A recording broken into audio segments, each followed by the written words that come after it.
Midrash Rabbah 2.0, Parsha Bo. I am Rabbi Q, and my question to you is, do you know what happens to an object when you throw it up in the air when it starts to come back down? Something very significant happens to it. So before we get into that, one of the things I want you to think about, and I think this is an important one, is that there is a communication in the um in the 66 book compendium that Christianity calls the Bible, that has been canonized by councils,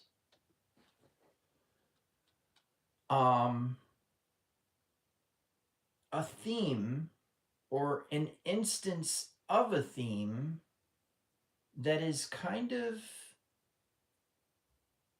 foreign to Christianity as a religion. And that is that what the Hermetic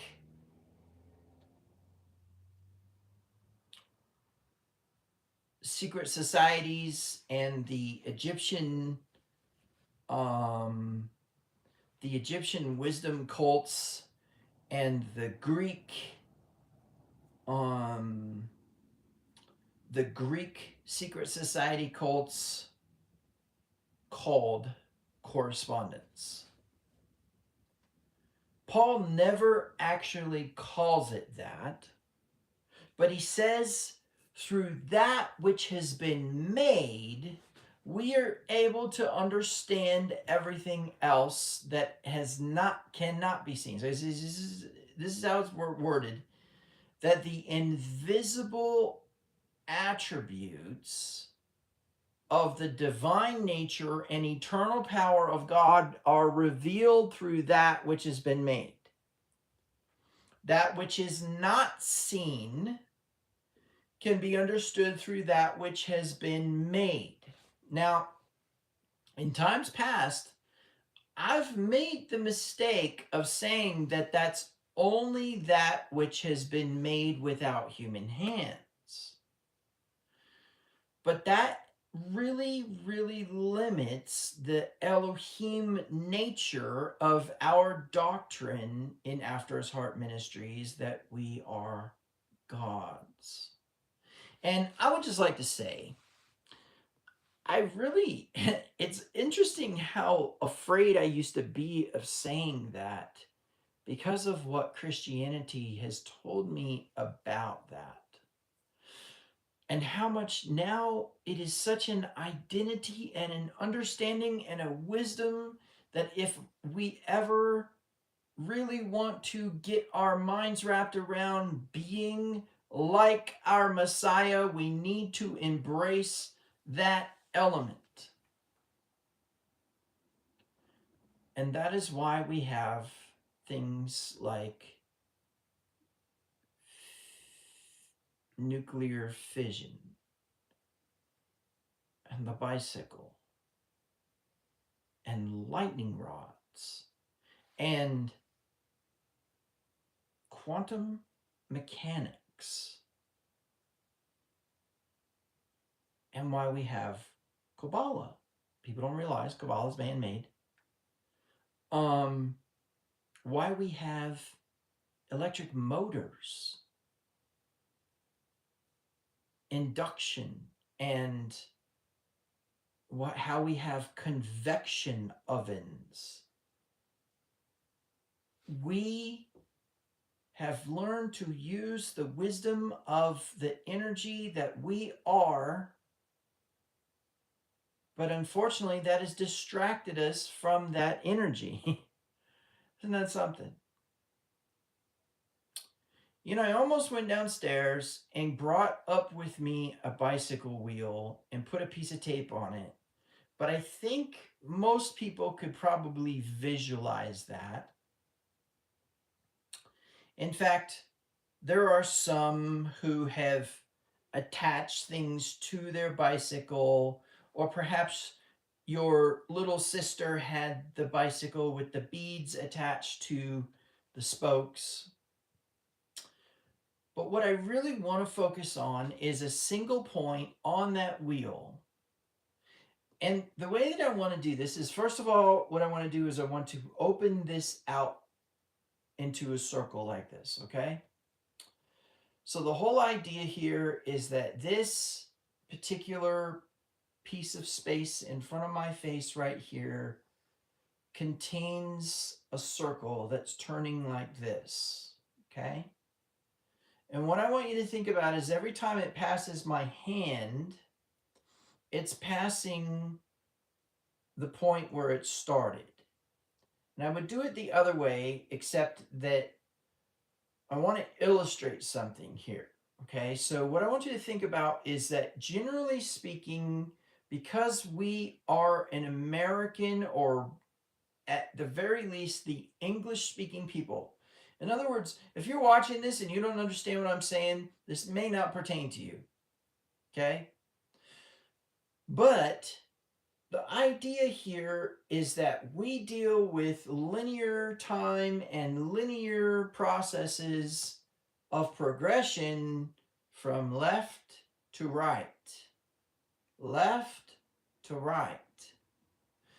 And the reason that this is so important is because what I want you to think about is that over here is the future, as it were, in linear time for us. Like if you open a history book and see a timeline, it will start on the left side of a page, work its way across the pages to the other side of the book, and there will be numbers progressing from a lower number to a higher number. So in our linear understanding, everything's operating from left to right, so it's better that I do it this way. So here's our concept of our movement, right?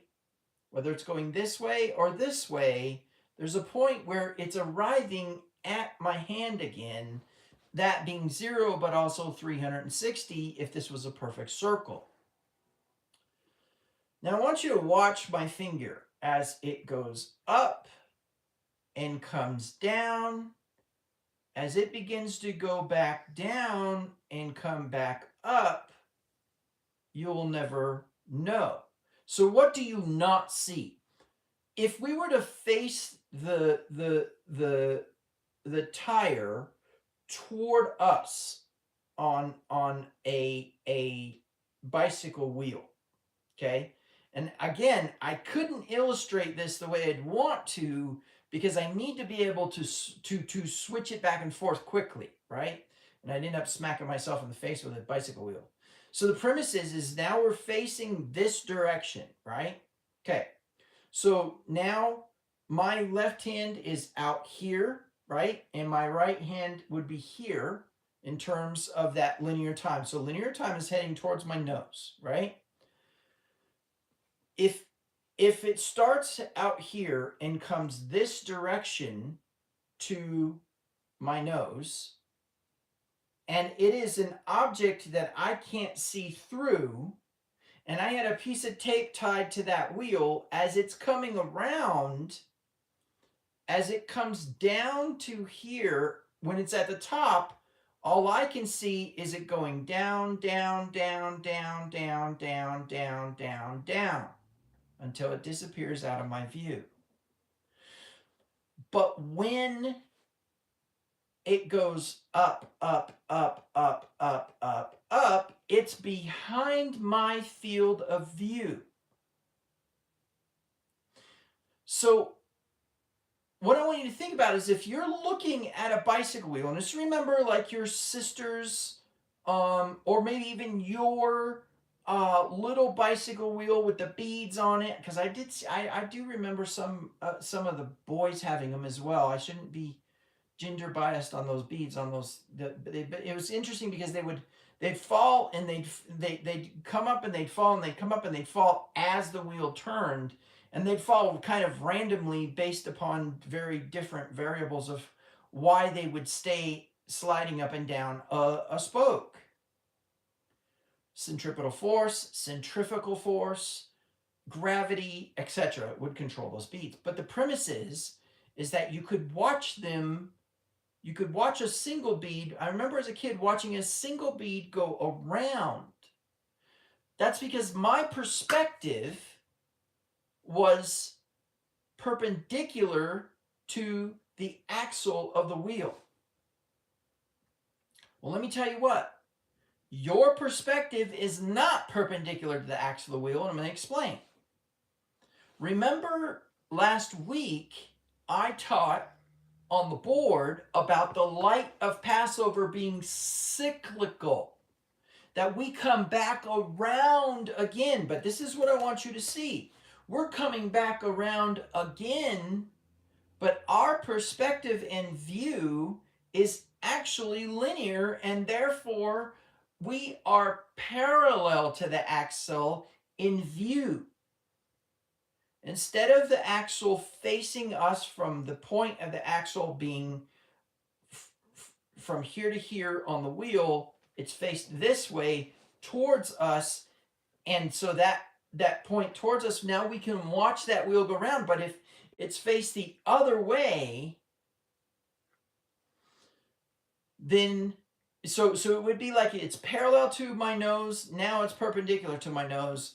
The whole idea, though, is that we see the whole perspective when we see the wheel this way, but when we turn the wheel sideways and face it, all we see is something going down. Now, if we spun it the other way, it would be something going up.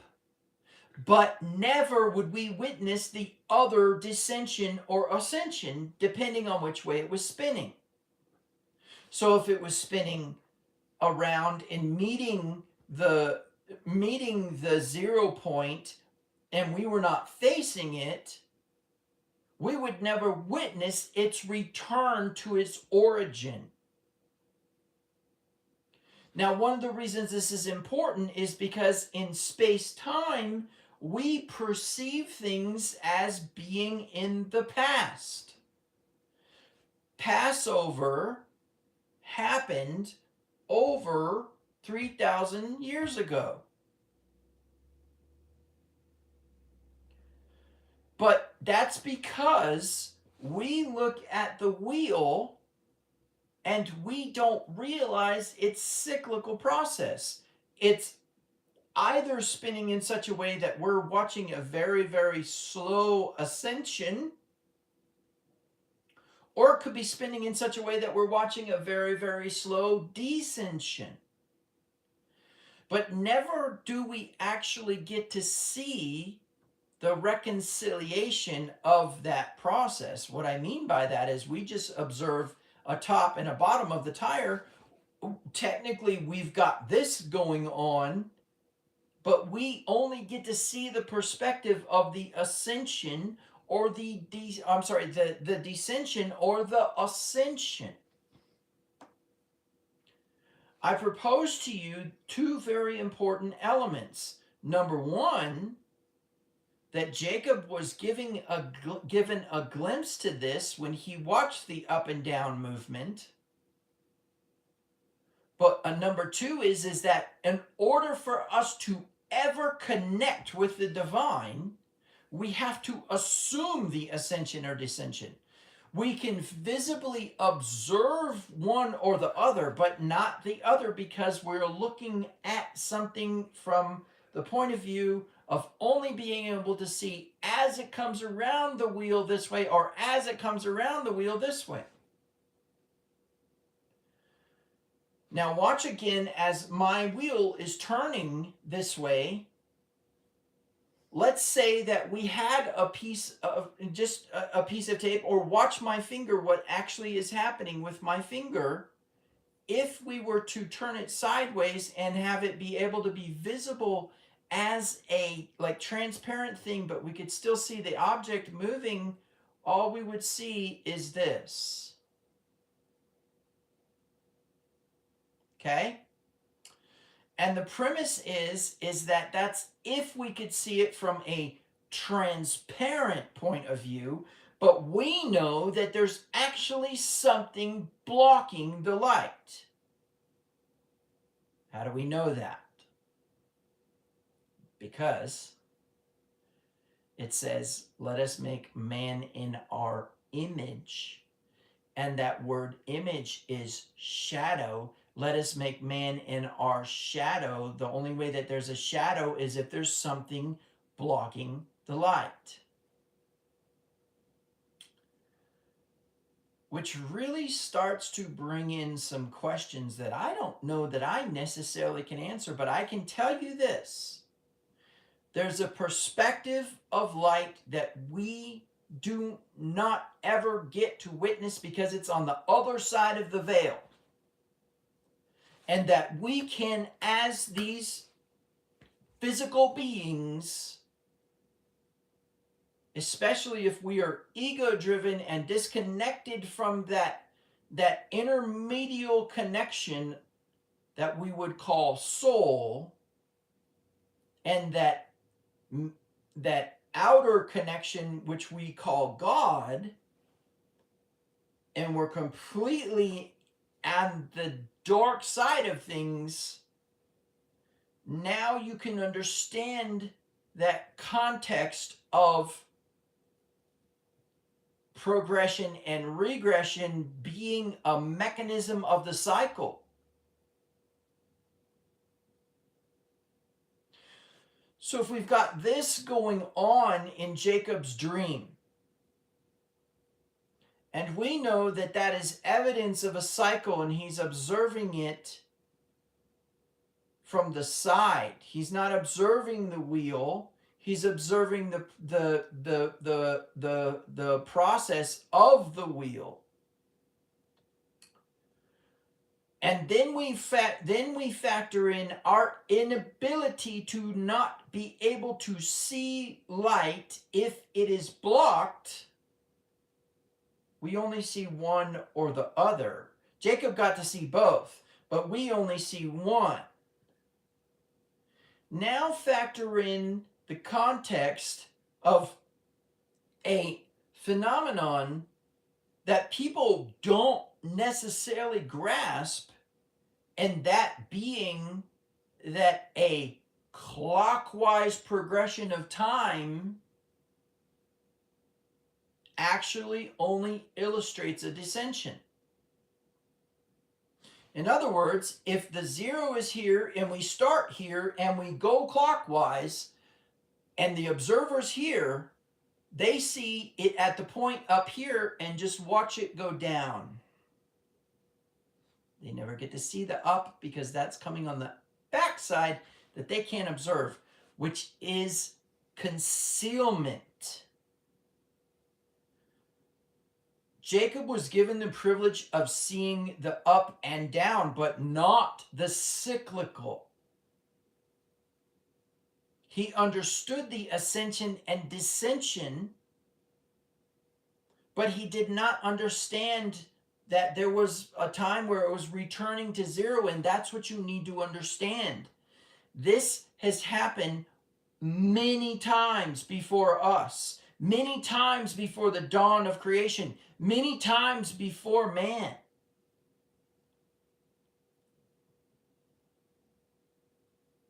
And it's not because it was some attempt that failed, which is a mistake that Kabbalists make.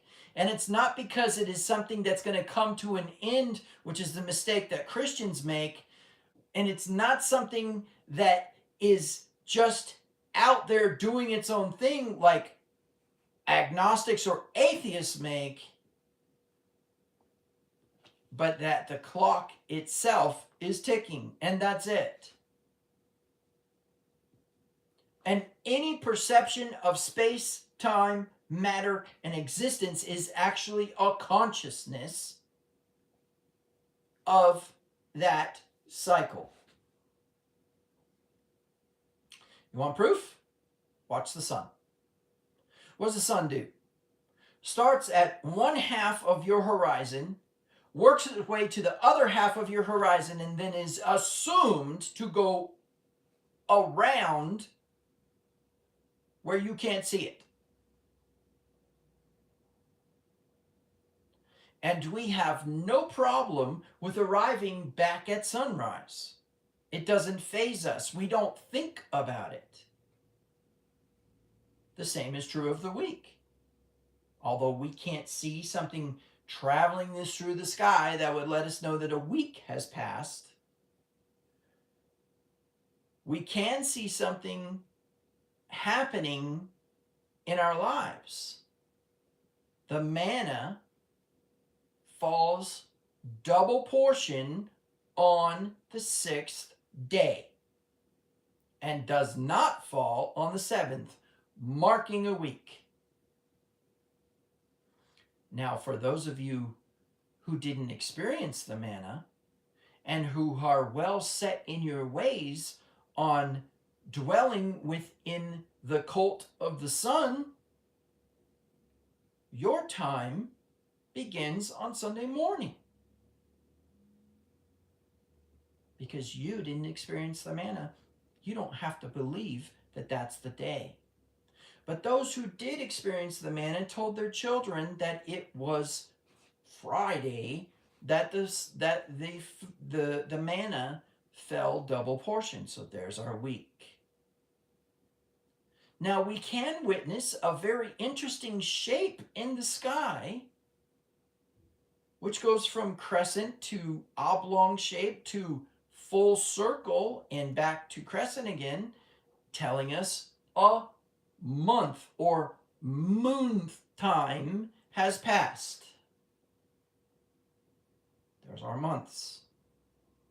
Yahweh says, this month will be the beginning of months for you.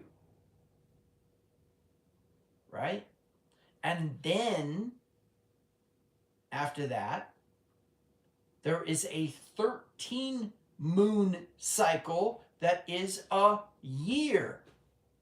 And in that 13 moon cycle, that sometimes is truncated, there is a cycle of feasts.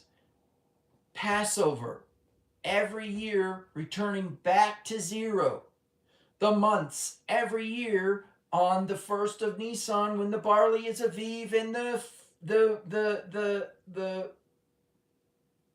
disc in the sky is crescented. After it's been dark, there's that first waxing crescent, first visible crescent, and the barley is ready for harvest. We begin our count. Day 0. Right? Day 0. We begin our count. And then on the 14th of that day, we arrive at Passover. But what you don't realize is that as we've arrived at this parasha on this Shabbat is that Passover back then at that time. There is no time. It's happening right now.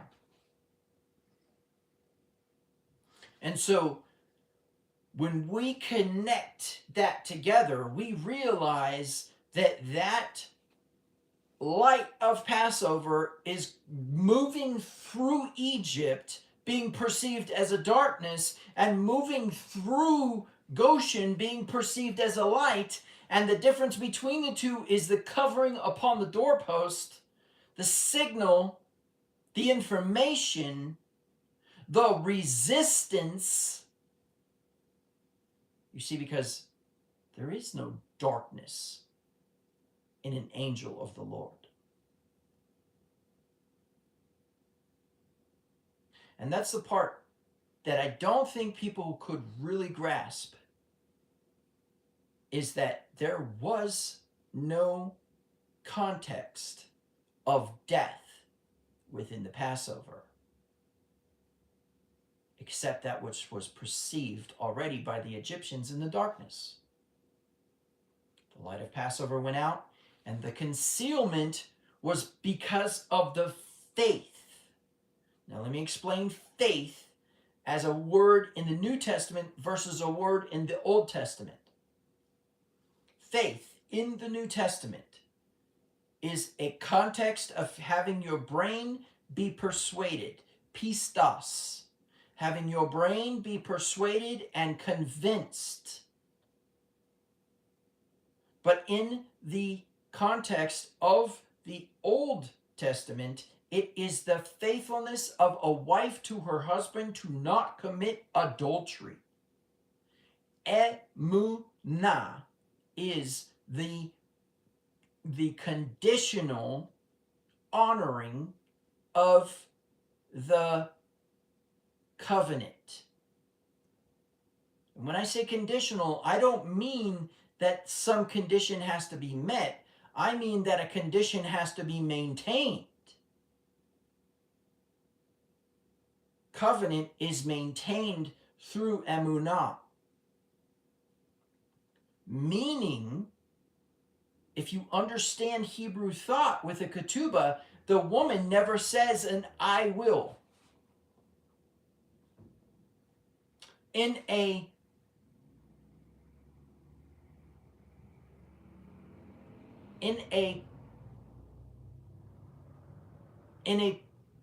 worldly, that's not the right word. In a wedding with the nations, there's an exchanging of vows. But in a Hebrew ketubah and in a Hebrew wedding, the woman does not identify any specific thing that she is willing to do except to accept and believe that he will do what he said he would do. Which is more leaning towards pistos than it is towards emunah, in the sense that she has to be convinced in her mind. I believe it's pistoe is the actual Greek word when it is not in the nominative conjugation, that is indicative of debate. That there would be an argument in your mind, and that argument would prevail towards the side of covenant. So as she is now in a state of processing the I wills as to whether they are acceptable to agree that she would spend the rest of her life with that man, he never needs to hear another word from her about what she will do. Oh, but that doesn't mean that excludes her from doing something, because the emunah, or the faithfulness, is a maintenance of condition. So when we are working with the light of Passover, we understand that those who are in emunah believe he will do what he said he would do, and therefore we do not need to seek external provision, protection, or instruction from the husband. We don't need to go somewhere else. Did Eve stay within the provision, protection, and instruction of her husband? No, she did not. She sought counsel from the serpent.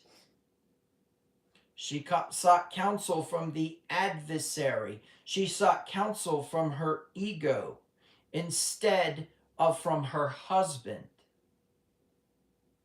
who is a regulator of her light. Now, the reason this is important, and this is in context with this return to this cycle, is that we can bank on the fact that as far as we know, nothing has changed in which there is a need to be concerned as to whether or not Passover is going to reconcile back to itself. But let me tell you how we act. We act as though all we see is this thing going down, down, down, down, down, down, down, down, down, if we accept that the wheel is turning clockwise. Now Jacob saw this. We either see this or we see this, but we don't get to see this. And we definitely don't get to see this. And we definitely don't perceive this, which is what? 0. This is not only 360 degrees, but it is 0. Meaning what? Through that which has been made, we understand somewhere in there that thing reconciles and comes back down. Let me tell you where I learned this in trigonometry, and very specifically the graph of a tangent of a line. A tangent of a circle, which is a 90-degree perpendicular to the radius. And when you watch that graph, it looks something like this. And then all of a sudden, this is what the teacher says. And then there is a reconciliation somewhere in space-time, and it comes back to 0. So it goes, whoop, and I'll just go up out of the camera, whoop, into eternity. And then somehow, on the negative side, whoop, reconnects with our reality, and the tangent reconciles itself back to 0. In my mind, I was like, okay, I'm not okay right now. Because where is the loop? And how does it happen? Well, it happens at a 90-degree angle and you can't see it. Well, why can't I see it? Doesn't really matter why you can't see it. That's just how we graph it. And I'm like, I can't do this. I can't handle that. I want the circle. I want to see the circle. I want to see the movement of the circle. And now all of a sudden there's a tangent line working with the circle at the same time, doing some weird thing where it's always straight against the side of the circle. And that's when I began to understand that some of what we have to do is theory. And so in theory, we understand that the light of Passover retroactively affected creation and post-present affected the future of creation all the way back to 0. Because we are not working with linear.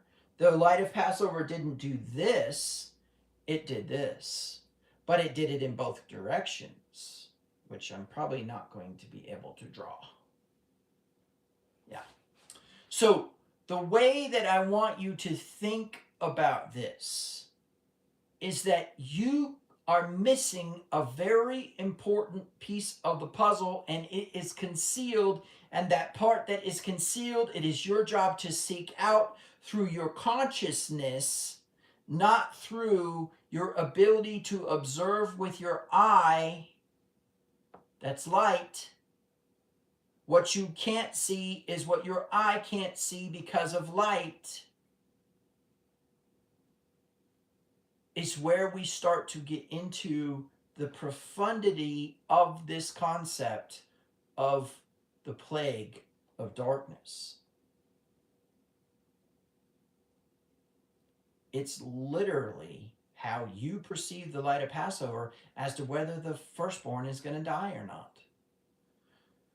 Was there a signal indicating to the light of Passover to be present? Sure, an acknowledgement of covenant through the symbol on the doorpost, because every time somebody slit the throat of one of those lambs, Yeshua was dying. And that's how it is that he died once and for all. You see, you can't make the connection with your brain that the Messiah, Ben Joseph, had to go all the way through the cyclical process of the grave. But now you need to understand, if there's a Messiah Ben Joseph who descends all the way down into darkness, which we're going to get into in a minute, there's a Messiah Ben David who ascends all the way back up into the light, who you have not experienced yet.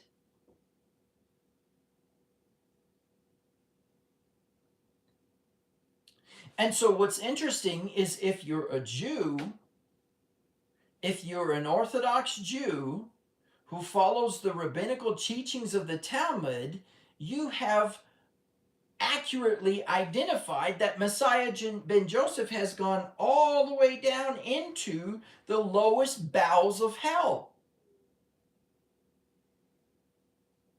But what you don't realize is that when you take a ball and you throw it up in the air, there's a point where its velocity slows down because of air friction and the pull of gravity.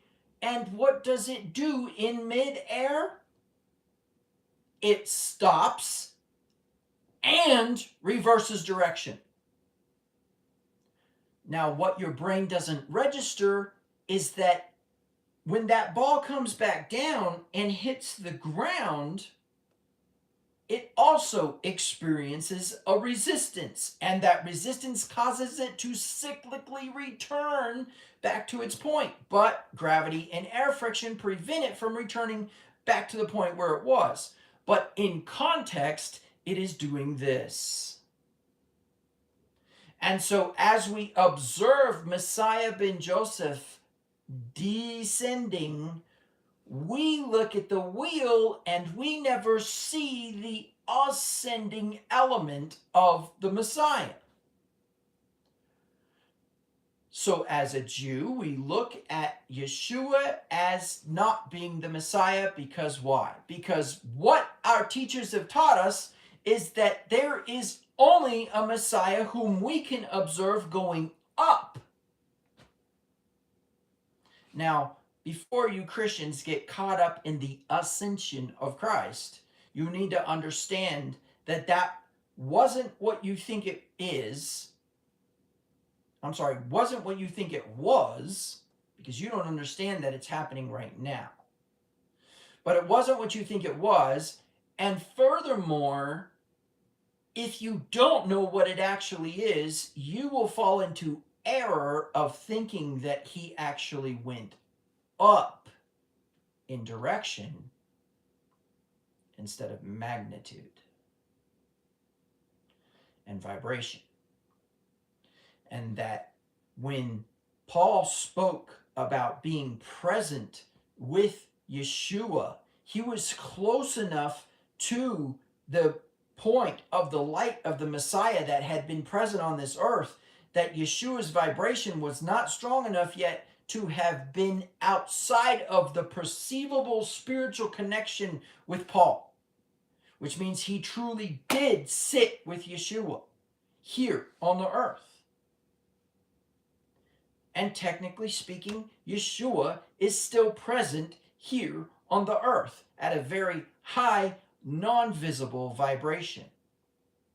Oh, and by the way, as he tends towards that higher vibration, he tends towards an outward signal that would be indicative of omnipresence, which, unless you and I were capable of, his death, burial, and resurrection, as it were, which is one of the issues present in Christianity, would not be true.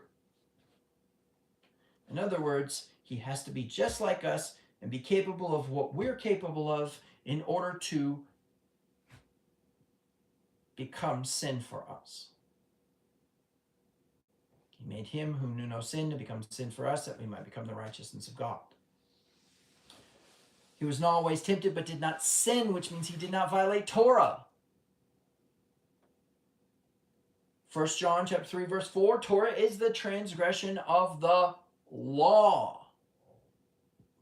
Sin is a transgression of the law. Sin is a transgression of Torah.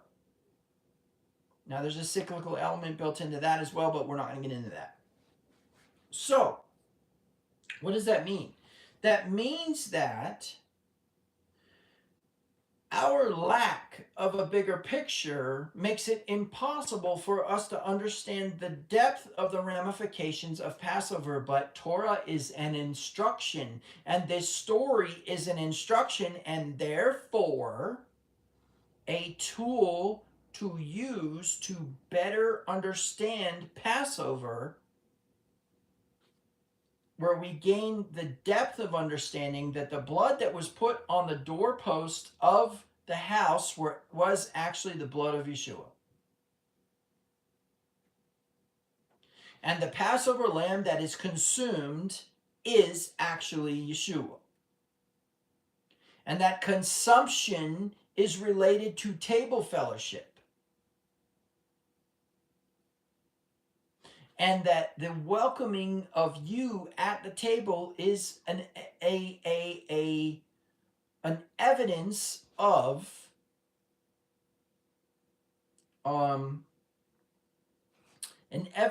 you being a part of the family, and an evidence of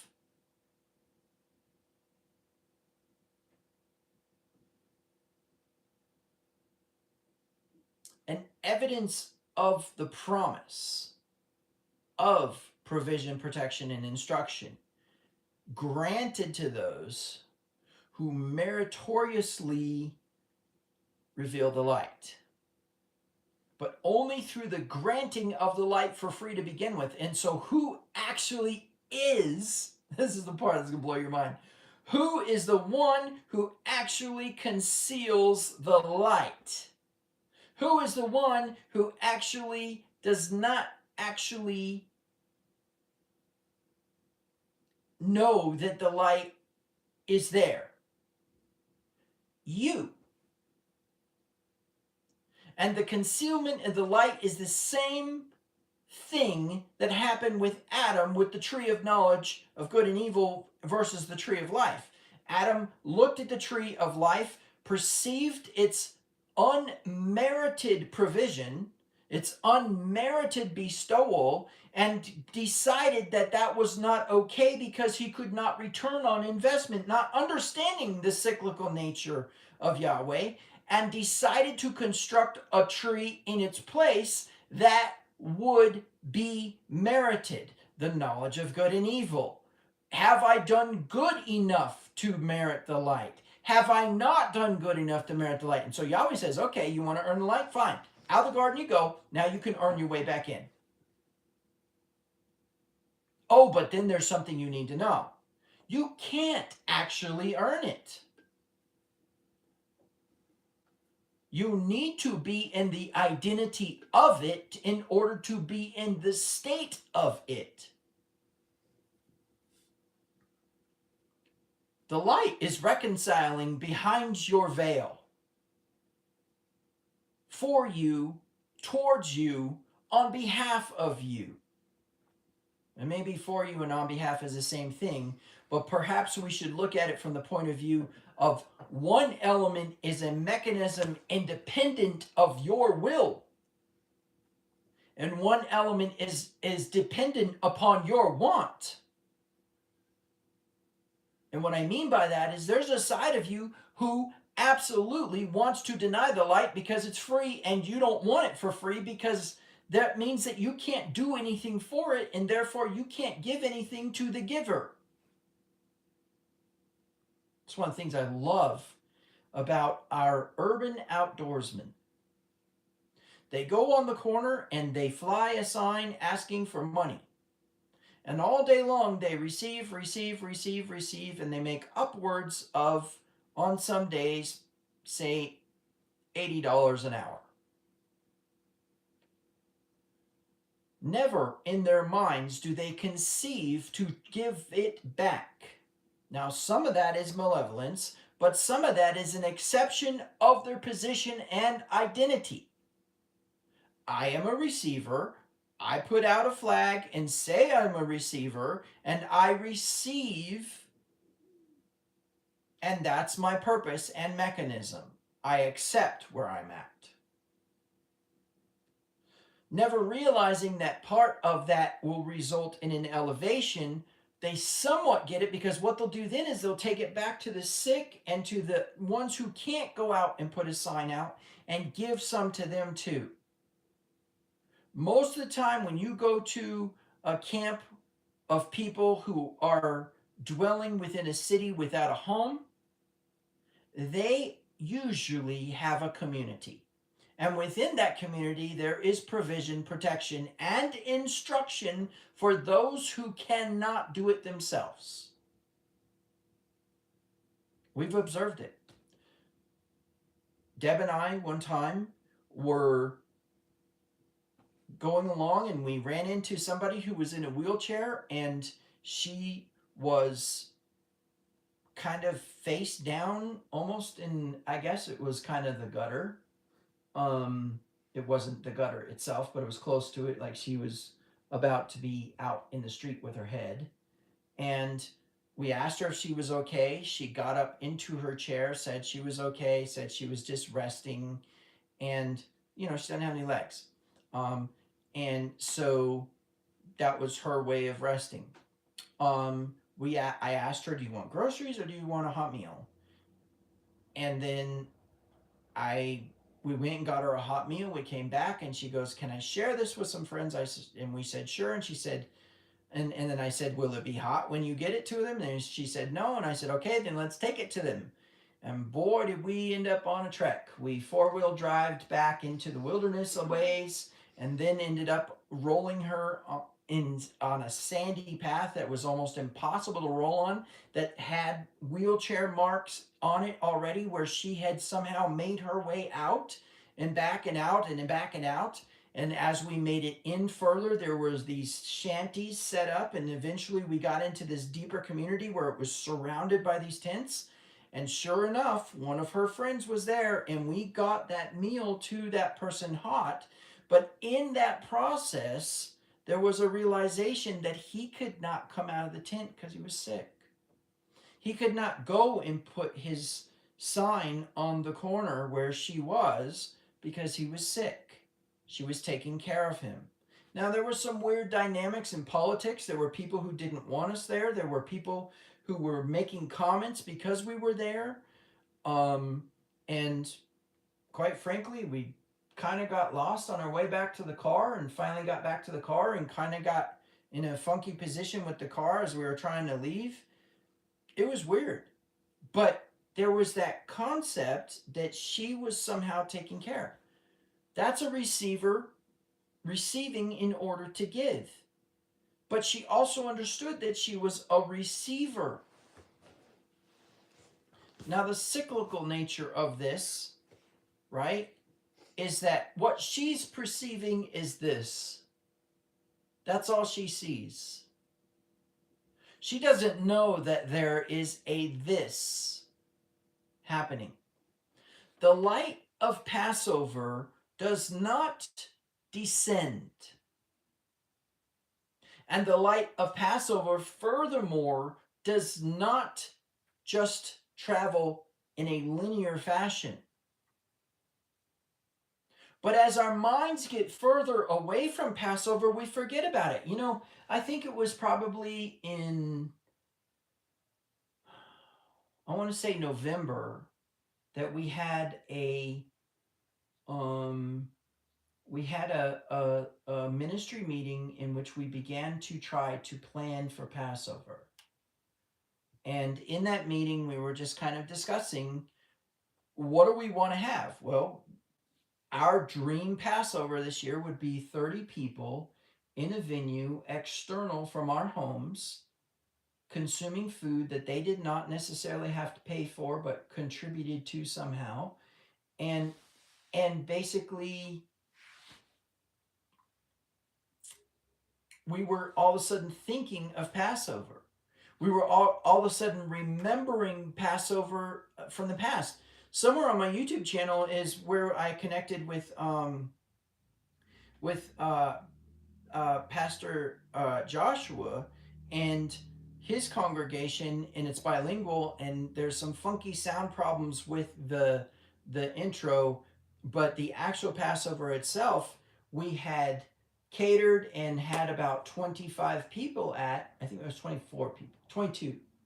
There's 22 people at, and we decided we wanted 30 this time, and that we would need to do the catering and all that. But as we're thinking about the Passover, we're starting to what? In our minds, we're starting to look at our home and say, that's leavened, that's leavened, that's leavened, that's leavened, that's leavened. We need to clear that out because that's what we're going to do for Passover. And so in our minds, as we're preparing, we're saying, oh, we're going to have 30 people, we're going to do this. Okay, you know what? We need to make sure that the kitchen is clear wherever we're at. We need to make sure that the kitchen is clear of leaven because that's what the instructions say, even though that's the written and that's for the nations. Truth be told, is that every Hebrew heart will clear the leaven out of his life. So what does Paul do? He says, hey, here's the cyclical element to this. Let Yeshua be your Passover lamb and clear the leaven out of your life. And then he gives a list of those leavening agents: envy, strife, sexual immorality. And he says, don't separate yourself from the world from those things. Separate yourself from your community of those things. Clear your community out. Set a boundary. Make a distinction. Set a veil. People look from the outside looking into the Passover, and they don't realize that it is a 3-hour religious practice in most circles. But people don't look into the Passover and see that the entire universe was affected by that moment when that first lamb's throat was slit. By that moment when the light of Passover went out past the people of Goshen into the people of Egypt and killed the firstborn. Because of the difference between the tree of knowledge of good and evil and the tree of life. And because of the difference between merit and non-merit. He made him who knew no sin to become sin for us, that we might become the righteousness of God. Meaning what? Meaning that what we don't see is because we have made a veil for it, because we cannot handle the reality of what it really is.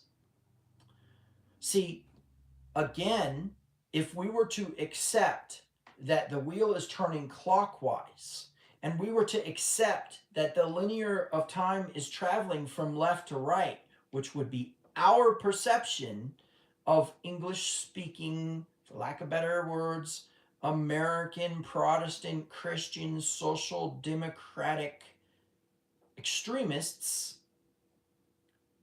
we would what? Be observing a descending light, a reducing light.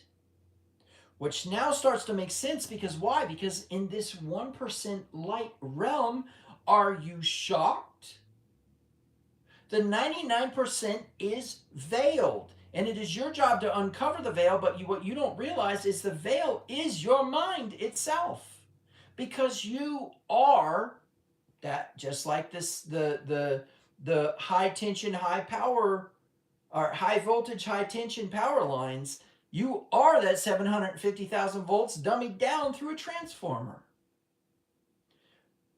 Now, what'll really blow your mind is when you actually learn the science behind a transformer. Because again, that which has been made. And so, when we think about this in a linear fashion, in 3 months or so, we'll have Passover.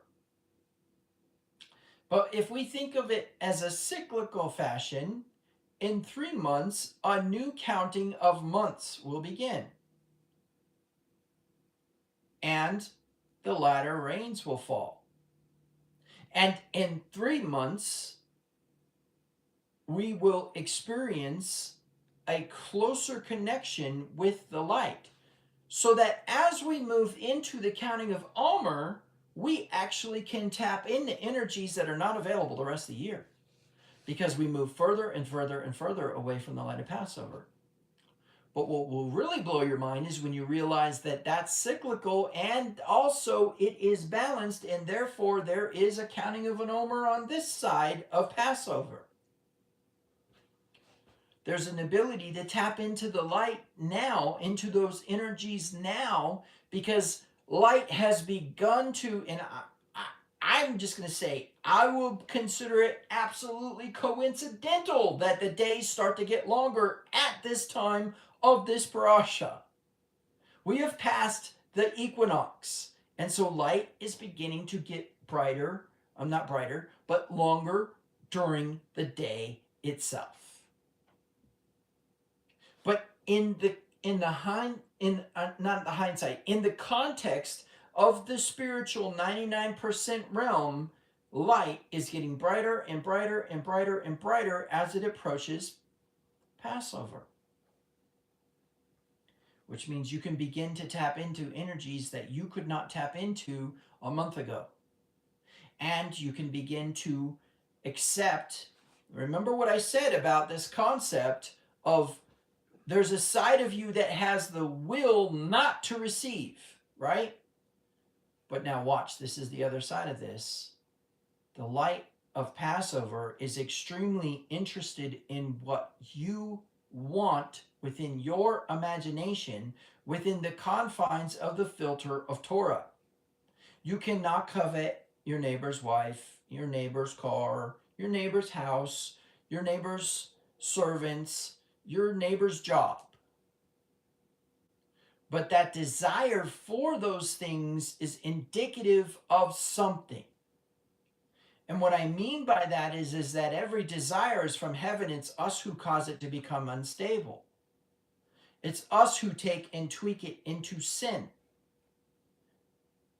See, David's desire for Bathsheba was not off. He ended up with the girl. But his way of dealing with it was not within the confines of Torah. It was not within the boundaries of Torah. And so he was out of order and out of line, and there had to be a reconciliation. What was done in secret will be done in the light, and your sons will go into your wives. There had to be some sort of rectification for his behavior, but he kept the girl because he was supposed to have the girl to begin with, because he desired the girl to begin with. Every desire comes from heaven. We're the ones who create the instability. But what's important about this is that is about the concealed light. Is it reconciling? Is the tape on the wheel that we can't see moving back towards zero as it crests? Right? So if we're looking at the clockwise turning, the tape is here. It goes up. And so what do we witness? The tape going down. Right? And we're looking this way at it. And so therefore all we're witnessing is this. Right? So it's going down, down, disappears. Is it coming back up? We have to have faith that it is. We have to believe that it is. We have to believe that it's coming full circle. Which is why it was okay for Moses to act in a state of prophet on behalf, like Joseph, of Pharaoh. Joseph coming into Pharaoh's life and dream, right, creates what? A prosperity. A relief from a plague that's coming. Moses, as a prophet positioned in the land of Egypt, empathetic to his step-grandfather's plight, knowing that Yahweh already told him, I'm going to bring my people out of Egypt, prays for Pharaoh to be relieved from the plague that is supposed to deliver his people. Because he understood full circle. He knew it had to come back to zero. Jacob had to leave Egypt just like he came into Egypt. He knew it was cyclical. And if you could get your mind wrapped around that, You could get your mind wrapped around your enemies, your calamities, your sicknesses, your diseases, all of it. And I propose to you that we're stuck linear, we're stuck watching Messiah descend, and since he didn't ascend, he must not be Messiah. Because what we expected was a Messiah that would ascend, that would elevate Israel, that would raise them up out of their occupation, which still is there, by the way. It went straight from Rome to another guy, I can't remember his name, to another guy, to the Muslims, to the Christians, to the Muslims, to the British Empire, to occupation of fanatical factions within its borders. It has never enjoyed the peace and shalom of a fully bordered and occupied by the covenant people of Yahweh land. The promise has never been fully activated. And people say that Torah has been done away with. What do you think is the governing document that is allowing people to go onto Jewish land, squat on it, claim it that's theirs, and then turn around and do what they're doing with it? Now, do I say or do I justify any type of situation where a person is kicked out of the land that they have occupied their whole life? They were born there, they live there, and all of a sudden they have to leave that land just because some sort of policy change occurs in London? No.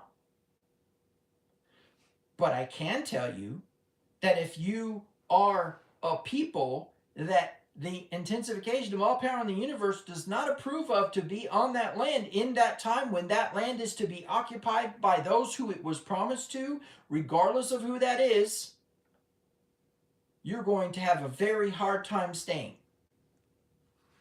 And probably about as much hard time staying as it was hard time keeping people in Egypt. So, in principle, what is this last little bit of nugget from this parasha? Because we can hindsight this thing all day. What do we know is happening next in chapter 11 and 12 and 13? The Exodus, the death of the firstborn, the death of the lamb and the spreading of the blood, and the people moving into Pithom and Sukkot, I believe it is, and eventually arriving at the Red Sea, which we know is the next parasha and the information in it. But that would be foolish to read it that way, because what you don't realize is that somehow your soul is intertwined with the soul of the man who is about to lose his firstborn. Your soul is intertwined with the soul that is about to die as the firstborn. Your soul is intertwined with the lamb who is about to die. Your soul is intertwined with the man who is about to kill the lamb. Your soul is intertwined with the light of Passover that is going to pass through the land. And because of perception, it is going to be a plague for some, and for some it is going to be the light. And that has to do with a faithfulness, a pistos, a persuading of the mind to be obedient to a Torah that does not need to be written in order to be obeyed, because it's written on your heart. From the foundations of the earth, it was written on your heart. How do we know that? Because every instance of righteousness present in the Old Testament is a manifestation of He made Him who knew no sin to become sin for us, so we might become the righteousness of God. It is a manifestation of that standard that was set forth in Torah at this moment, as this lamb's throat is being slit at the foundations of the earth, in the future on the cross. That's what your mind needs to do. You need to become that Israelite who's about to leave Egypt. You need to become that Egyptian who should have crossed through the veil, who should have moved through the threshold, however difficult and anguishing and frustrating it would have been to gain access to the light for the purpose of not being one of those who did not let the light of Passover know that you were connected with it through the shedding of the blood of the Lamb at the cross. Wasn't a cross, but that works for now.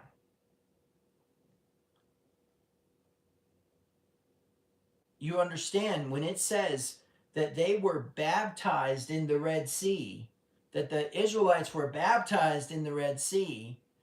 As you go down in the water, you're being baptized in the Red Sea. And as you are raised up, Yeshua is coming up out of the grave. There is no space-time difference, and there is no disconnection. It's all connected together. And so the rabbi's nugget for this week is simple. Stop thinking that because you read a story that it is just for your information. It is the essence of life. Moses says, behold, I set before you life and death, a blessing and curse, that choose life that you might live. But then it says later on, I'm not saying this for your sakes. I'm saying it for a generation to come. And then Paul says it's not written for them. It was written for you, which means you right now. Which means right now, in space-time, a lamb's throat is being slit. And right now, in space-time, the light of Passover is glimpsing you as it passes by you, and you're going to either perceive it as darkness or you're going to perceive it as light, and that is going to construct whether your firstborn, whatever that may represent in this context, because remember, you can identify with the firstborn being slain as well, because Yeshua can definitely identify with the firstborn being slain, right? He's firstborn amongst many brethren, still went to the cross.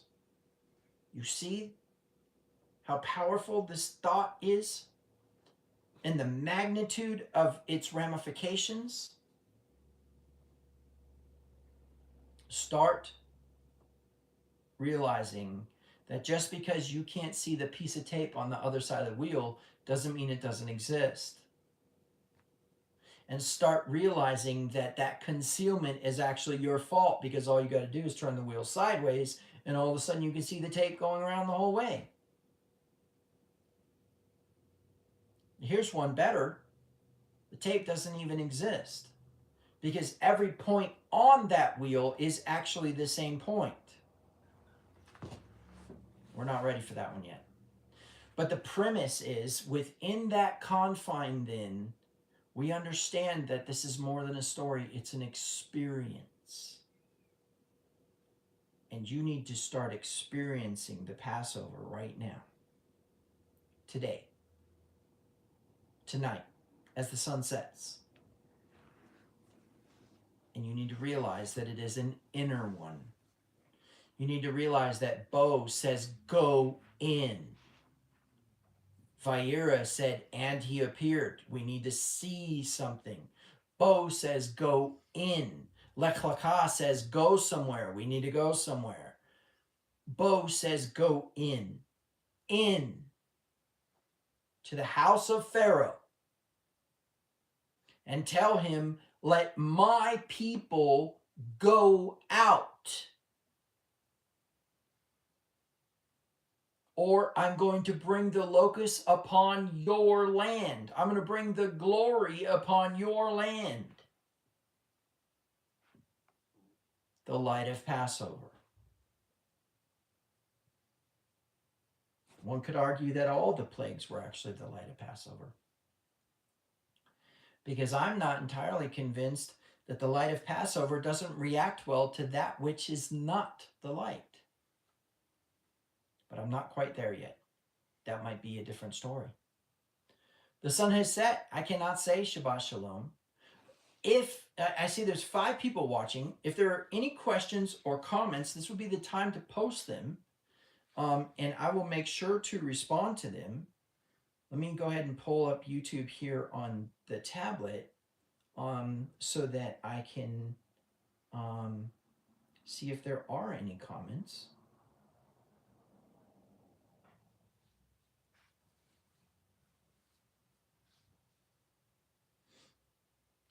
Five people. Feel free to comment.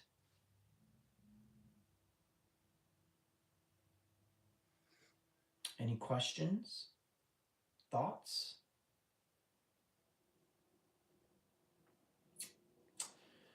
Okay. All right. So, at any rate, for those of you who want to really tap into this, I would recommend that you try to understand better the magnitude of power that it took to initiate the resurrection and what that became for humanity. And realize that the identity of the Israelites never left them, it just left their minds. Their identity was in place. He said, let my people go. Okay? All right. Shavua Tov. Shalom, shalom.